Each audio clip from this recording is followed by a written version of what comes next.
Adeta oyunculuk için doğmuş, rolden role giren bir kadındır o. Hayat arkadaşı Metin Serezli'yi kaybedince kalbini de onunla birlikte toprağa gömmüş, vefalı bir aşk kadınıdır. Sahnelerdeki oyunculuğuna karşın gerçek hayatta utangaçtır. Bir düğün salonuna girmeye bile cesareti olmayan utangaç, naif biridir o. Sevdiği adamla yokluğu da, yoksulluğu da paylaşmayı göze alan, iyi günde, kötü günde yanında olan Anadolu kadınının bir yansımasıdır. Nevra Serezli 9 Ağustos 1944 yılında Ankara'da doğdu. Annesi Hülya Şirvan Ticaret Lisesi mezunudur. Babası Mehmet Abdülkadir Süreyya Şirvan'dır. Şirvanlı Boğaziçi'ni ve Fransız Sorbonne Üniversitesi'ni bitirmiş, ticaretle uğraşan biridir. Babasının entelektüelliğini ve maddi manevi bakış açısını, annesinin ise temiz kalpliliğini, pozitif bakmasını örnek almıştır kendine. Kendisinden 9 yaş küçük tam zıttı bir kız kardeşi vardır. Kendisi İngilizce öğretmenidir. Doğumunun ardından Ankara'da uzun süre yaşamayıp 1 yaşını doldurmadan Mehmet Bey'in işleri dolayısıyla İstanbul Bebek'e taşındılar. Zeki Müren'le yakın dönemlerde Bebek İlkokulu'nda okumuştur. Okulda katıldığı ilk münazarada kelebek rolüyle sahneye çıkar. Mandolin eşliğinde söylediği Santa Lucia adlı şarkıyla aldığı alkışlar onu çok etkiler ve oyunculuğun büyülü dünyasının kapılarını hiç kapatmamak üzere açar. İlk zamanlarda balerin olmak istese de sonradan tiyatroya döner. Fakat tiyatrocu olmasaydı öğretmen olmak veya psikoloji okumak istediğini belirtmiştir.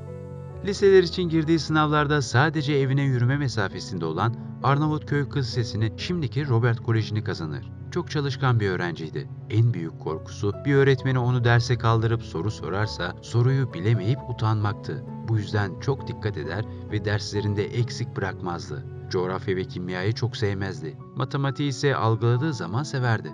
Lisedeyken My Fair Lady oyununda yeteneği fark edilir. Liseden sonra mezun olduğu yıl burs kazanıp Amerika'da 1 sene okur. Palo Alto, Kaliforniya'da bir ailenin yanında kalır. Burada modern dans ve tiyatro eğitimleri alır.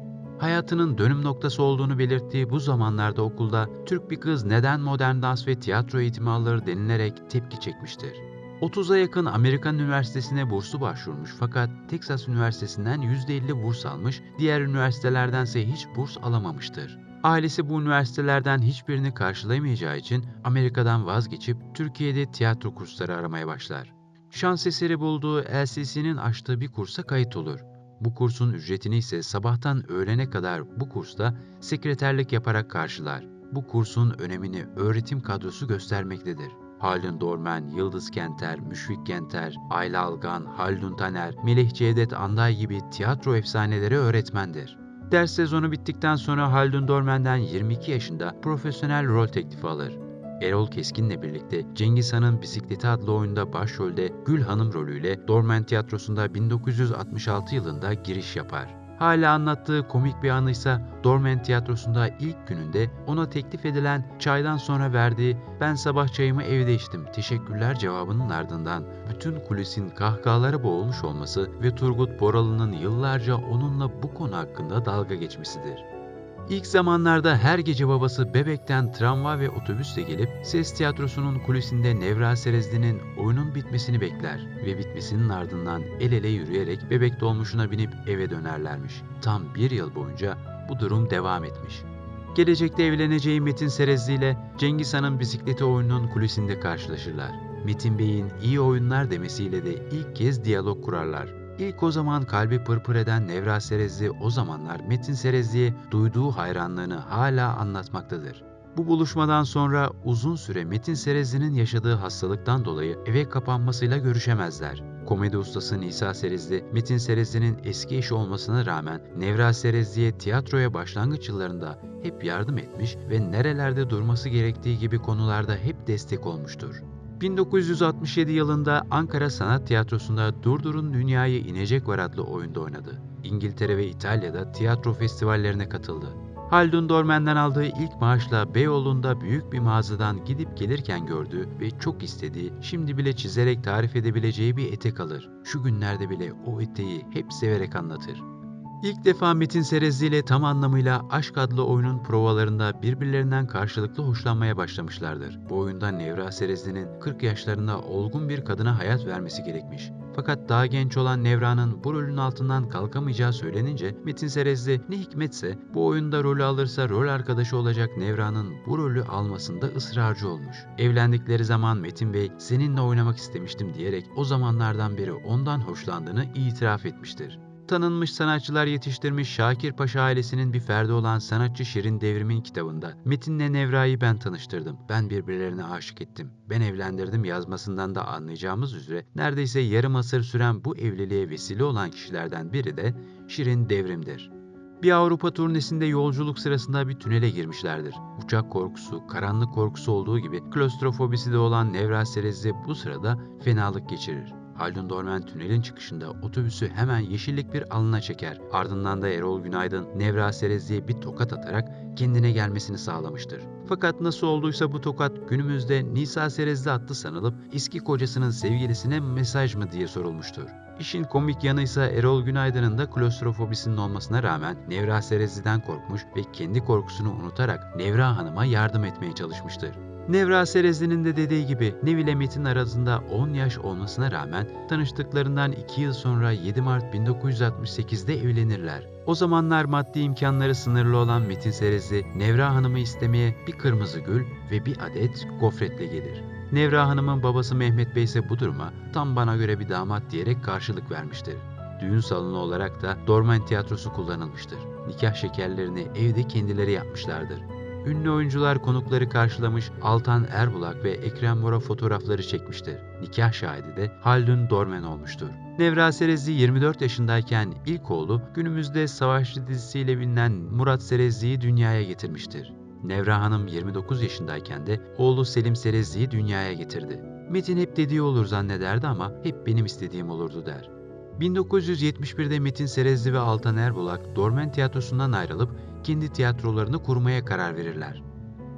Hiç maceracı olmayan, kendi deyimiyle memur kafasında olan Nevra Serezli'ye bu fikir yatmasa da eşinin peşinden o da Dormen Tiyatrosu'ndan ayrılır ve çevre tiyatrosunun oyuncusu olur. Burada Yüzsüz Zühtü oyununu 2 yıl dolu salonlarda oynar. Deli Deli Tepeli, Utanmıyorum, Üşüyorum, Elem Terefiş gibi birçok oyunu 8 yıl çevre tiyatrosunda sahneledikten sonra o dönem ağır terör yılları olduğundan ve oyun sırasında karşılarındaki kafede silahlar patlayınca tiyatroyu kapatmaya karar verirler. Nevra Serezli Dormen Tiyatrosu'na geri döner ve hızla yükselmeye başlar. 1981'den 86'ya kadar Hisseli Harikalar Kumpanyası'nda oynar. Zeki Alasya ve Metin Akpınar'ın teklifiyle Deve Kuşu kabareye geçer. 1990'a kadar Deliler, Aşk Olsun, Gecelerde devleşir. 1990 yılında Dormen Tiyatrosu'nda Yolun Yarısı müzikallerinde oynar. Kitlesel şöhreti yakalayınca reklamlarda da oynamaya başlar. O zamanların en büyük reklam verenlerinden Alo'nun yüzü olarak televizyonda izlenmeye başlar. TRT'nin verdiği yılın en iyi reklam yüzü ödülünü alır. 1990 yılından sonra Tiyatro İstanbul topluluğuna katıldı. Bence oyunculuk eşittir mutluluktur der. Çılgın Sonbahar oyunundaki rolüyle Avni Dilligil en başarılı kadın oyuncu ödülü ve Ankara Sanat Kurumu en iyi kadın oyuncu ödülünü kazanır. Şahane Züğürtler adlı oyundaki Grand Düşeş Tatyana rolünden sonra Tiyatro İstanbul ekibine katılarak Çetin Ceviz oyununda oynadı. 1992 yılında Bir Tutuklunun 100 Yılı adlı oyunu oynadıktan sonra neredeyse 30 yıl tiyatroya ara vererek televizyona yönelir. Aman Karım Duymasın adlı ilk filminde 1971 yılında rol alan sanatçı 40'tan fazla filmde başrol dahil çeşitli roller almıştır. Özellikle Kemal Sunal filmlerindeki oyunculuğuyla hafızalara kazınmıştır. Bu filmlerdeki oyunculuğuyla hem drama hem komedide çok başarılı olduğunu göstermiştir. Sanatçının yer aldığı diğer film ve diziler Git Başımdan, Gönül İşleri, Diğer Yarım, Senin Hikayen, Bebek İşi, Salih Kuşu, Sihirli Annem, Başrolde Aşk, Altın Kızlar, Sevgili Dünürüm, Unutulmayanlar, Mühürlü Güller, Vay Anam Vay, Melek Karım, Yerim Seni, Ekran Aşıkları, Önce Canan, Kavanozdaki Adam, Şendul Şaban, Aşık Oldum, Atla Gel Şaban, Metres, Dönme Dolap, Kılıbık, Renkli Dünya, Zübük, Ne Olacak Şimdi, Şıp Sevdi, Özgürlüğün Bedeli, İntikam Meleği, Saffet Beni Affet, Bülbül Ailesi ve Ahududu adlı eserlerdir. 2020 yılında Ağaçlar Ayakta Ölür oyunuyla tozlu sahnelere geri döner. Hayatında en severek oynadığı televizyon yapımı Altın Kızlar dizisidir. Genç neslin onu tanımasına vesile olan Sihirli Annem dizisindeki Dudu rolü ona hiç cazip gelmeyen, hatta çok fazla tutmaz, kısa sürer diye kabul ettiği bir roldür. Dizi 2 sezon boyunca devam etmiştir. Bu dizide Metin Serezli ile birlikte karı koca olan Dudu ve Köpek Taci'yi oynamışlardır. Ayrıca bu dizinin 2. sezonunda oğulları Murat Serezli de rol almıştır. Taş Devri çizgi filminde Vilma Çakmaktaş'ı seslendirdi. Şu an ise Exen adlı dijital platformda İşte Bu Benim Masalım dizisinde anneanne rolünde oynamaktadır. 2010'lu yıllar Nevra Hanım için çok zor geçer. Metin Serezli'nin oyun provalarının birinde koltuğun üzerinden atlaması gerekir.